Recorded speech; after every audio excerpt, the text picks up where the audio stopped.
right, so yesterday we left off with life expectancy. That's just the average number of years that you're going to live, and then the demographic transition.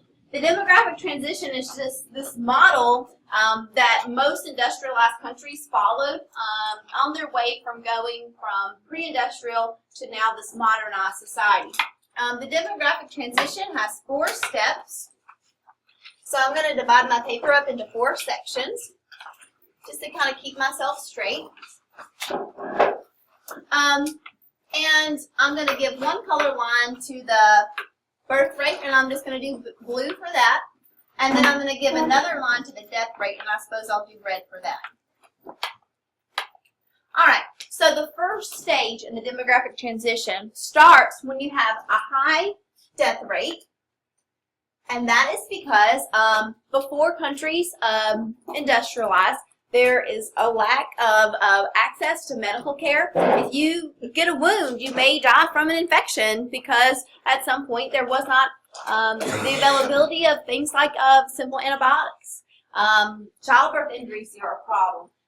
You may not have a steady food supply, so the birth rate is high. Also, to make up for that, the birth rate is high. The red line, the death rate is also high. So that line, the blue line, represents the birth rate. The birth rate is high because women are trying to provide labor for the homestead. At this point, you know, you're doing subsistence farming probably. And then there is no retirement. There's nothing to care for you in your old age, so you have to have kids to take care of you. There's no Social Security.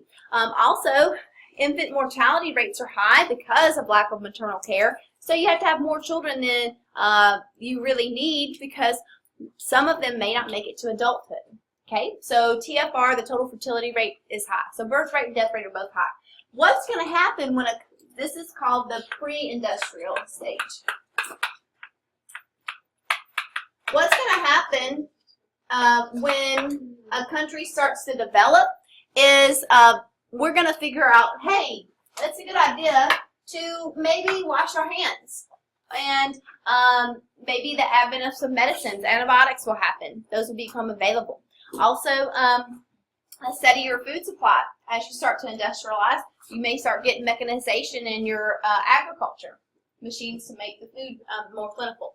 So the death rate is going to start to drop. Now, even though the death rate drops, women's availability of educational opportunities, jobs, those aren't going to be available immediately. Also, cultural and religious practices are not going to change overnight. Also, that change in TFR to make up for in case some children die because of high infant mortality rates, that change is not going to happen instantly. If you think back, your own family, like my great-grandmother was one of 11, right? And my grandmother was one of 4. And my mother was one of 4. And I'm one of 3 children, and I have 2 children. In your own family history, does it read something like that? Yes. So over a few generations, that birth rate drops. But it takes a while. So the birth rate is going to stay high during this transitional period.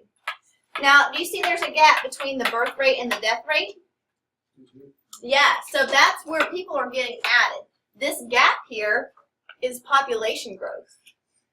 So if I want to color all that in, that is where we're adding more people to the population. Okay?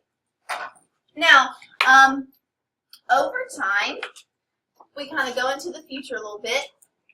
Not dying is good. So people are going to keep washing their hands and going to the doctor and having dinner. And so this death rate is going to stay low. But then that birth rate, as countries industrialize, they're going to start having women going into the workplace. Women will get educated. And then they will have access to contraception. Over time, in addition to social services for older people, like retirement plans, Social Security, the birth rate will drop to meet the death rate. When they actually meet, we're in another stage, but this is called the industrial period. The population is still growing, but it's not growing as quickly. That gap there starts to close. So I still have growth, but not as much. On the AP exam, what they're going to ask you and what they'll want you to talk about and know is which period has the fastest growth. It's the transitional period. Okay. Growth slows. See this? Growth is slowing down here. So when the birth rate actually meets the death rate, and now they're both low, and actually the birth rate can go below the death rate, depending on the country. Some countries like Japan, Germany, Russia, they have birth rates lower than their death rates, and so their country population is shrinking. And so this is called the post-industrial stage. And depending on the test and what year, they may say stage 1, 2, 3, 4, but they may also use the words. So going back, kind of filling this in, pre-industrial, the birth rate is high, but the death rate is also high. When the birth and the death rate are the same, think about our formulas. Birth rate minus death rate equals population growth rate. Well, if they're both 3%, which is high, but your growth is still going to be 0. See? Anyway, birth rate's high and the death rate's high. The death rate drops first. If you can just remember, people wash their hands as a culture before women get birth control. Okay? So that's how that goes. The death rate drops first. The birth rate stays high.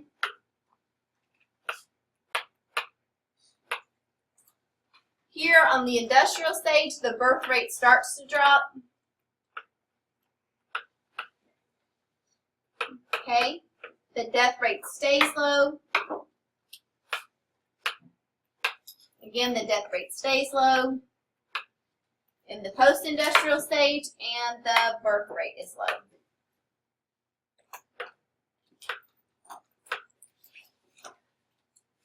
How does that make you feel? Good?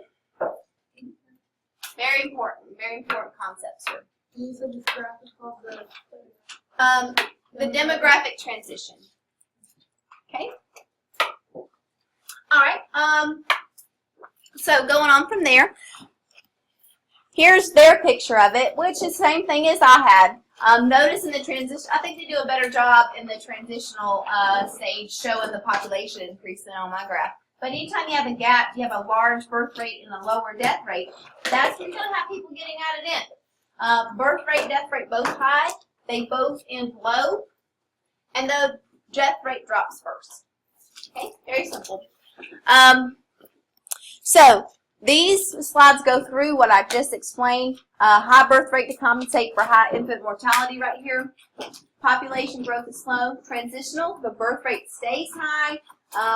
The population is going to grow rapidly because the death rate does drop. Industrial stage, because you're starting to have opportunities for women outside the home, that difference between the birth and the death rate is starting to shrink. Childcare is expensive, and when women have jobs, they may seek employment instead of another child. Post-industrial, birth and death rates are both low, and the population is going to stabilize and maybe even shrink. This has happened in most industrial countries, westernized countries. It could fail, though, in countries that place greater value on childbirth and that have granted women fewer freedoms because, especially for religious reasons. That's a very difficult barrier to overcome. So, many factors affect it. Access to family planning, rates of infant mortality, levels of women's rights, levels of affluence, right? Typically, people that are more affluent have more children. That's why they have the money in the first place. That's a joke. Nobody that. Importance of child labor, and then if you have governmental social services. Family planning, birth control, contraception, those rates vary. 14 countries in Africa, if you average it together, they have a 10% contraceptive rate use. That's very low. I think the United States is somewhere in the 60s, and then 84% in China. China has public, free, available, encouraged birth control. So there's this reproductive window, and so on the movie that I'm going to show you here in a minute, the girl in there that has the childbirth injury, she says that she was married off when she was young and beautiful, about the time that she was 8 or 9. That's her words. You'll see that for yourself. But here, we have an arranged marriage. If you're not following National Geographic on Instagram, they're doing a series on, and the hashtag is Too Young to Wed. And it's showing these pictures of these beautiful young girls dressed up in their wedding attire, 13, 14, 9, 10. Yeah. So it's a thing. Anyway, if you get married when you're 10, because that happens, as soon as your menstrual cycle starts, when you're 12 or 13, you'll become pregnant. That's how that works. Sorry if you didn't know about that. But if you start then, and then you reach menopause around the age of 45 or 50, you could potentially have 20 to 25 babies, a year and a half between each one. Even if you nurse, it doesn't provide complete protection. That doesn't provide, no, that doesn't work.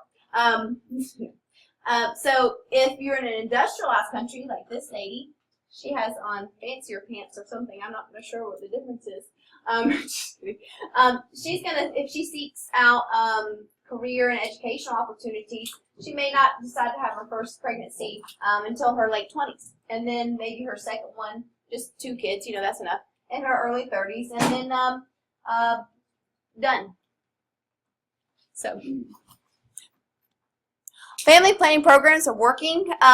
Places like Thailand, Mexico, Iran, Cuba, they have active programs. Thailand did a great job, 2.3% growth rate. So that would be a doubling time of, you know, about 30 years. Down to, did I do that right? Is that 30? That's scary. Wow. To 140 years for their doubling time, because I'm dividing by 70. Got to be able to pop that math out. Anyway, they're targeting and providing incentives, education, contraception, reproductive health and care. And like we saw in that mother caring for 7 billion people, like the people didn't think that birth control pills would actually work. Like there's just really this lack of education about things. It's kind of crazy. So you can see the blue countries on the left of each little bar. You can see the decrease in TFR. Remember, TFR is the average number of babies a lady's having. So even though it went from 8 to 4 in Kenya, 4 is still high for a TFR, but that's better.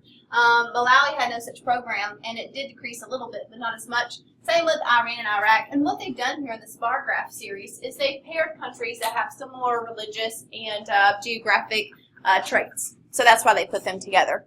Pakistan and Bangladesh are similar. Dominican Republic and Haiti. So obviously when women are empowered, they are free to choose when and where they're going to have children. The fertility rates are going to fall, and children are better cared for and better educated. And if you watched the extra credit documentary, you saw that women, when they are given microloans, we had talked about microloans, they have to put their money back into their children and invest in them, and then it starts a nice little wave there. 2/3 of people in the world that are illiterate are women, and education, though, is going to delay the childbirth process, because women are going to seek out education like I had showed you in the childbirth window picture. If you look at the data, number of children, your TFR, and your female secondary enrollment rate, that's how many women are going to school. If we do a line of best fit right here, you can see those things are indirectly related. They're inversely related. If you look, as enrollment in secondary school increases, your total fertility rate is going to decrease. So they're indirectly related. A direct relationship looks like this. One goes up, the other goes up. That's just good math stuff. Math is fun. But if you think about it, you probably know somebody that has several kids in your family, in your past, your grandma or whatever, great-grandma. They probably did not have as much education as the average person that has fewer.